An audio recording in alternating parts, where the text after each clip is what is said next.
کہانی شروع ہوتی ہے ایک پرانے زمانے کے مشہور شہر ہنینگ سے، جہاں سبھی عورتیں بازاروں میں ایک مشہور ڈیزائنر عورت کے بنائے کپڑے خریدنے کے لیے رش لگا کر کھڑی ہوتی ہیں۔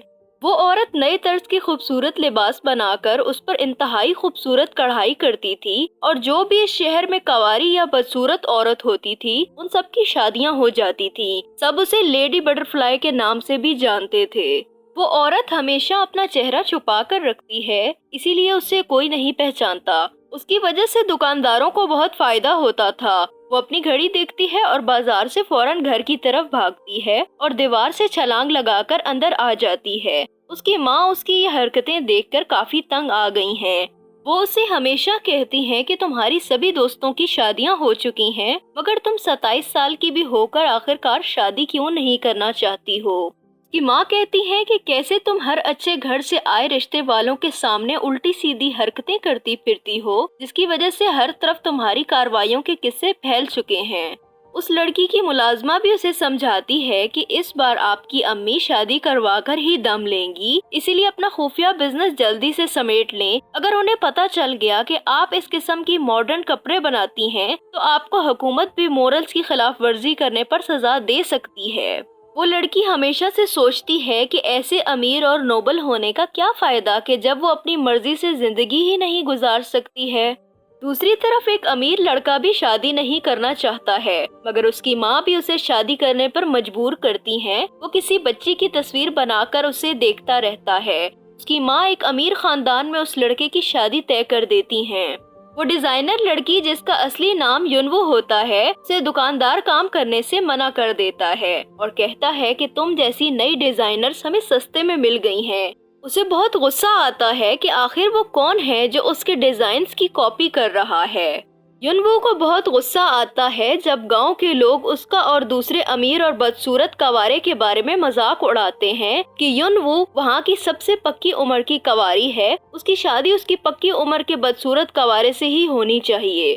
دوسری طرف کنگ شہزادی کو ماڈرن کپڑوں میں دیکھ کر بہت غصہ ہوتے ہیں اور سپاہیوں کو حکم دیتے ہیں کہ ایسے کپڑے پہننے اور بیچنے والوں کو گرفتار کر لیا جائے۔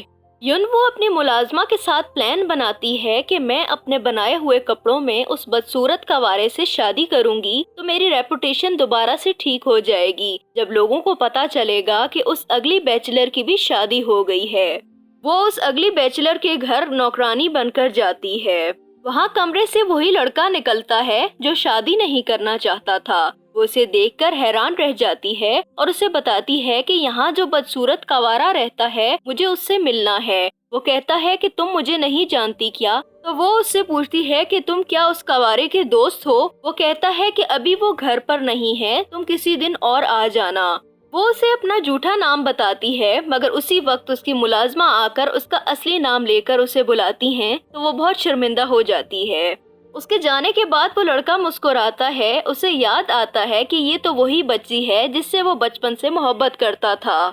سپاہی اسے پکڑنے کے لیے پیچھے بھاگ رہے تھے تو وہ لڑکا اسے بچا کر لے جاتا ہے، مگر وہ دونوں پکڑے جانے والے تھے جب ایک عجیب آنکھوں والی عورت ان دونوں کو چھپا کر بچا لیتی ہے۔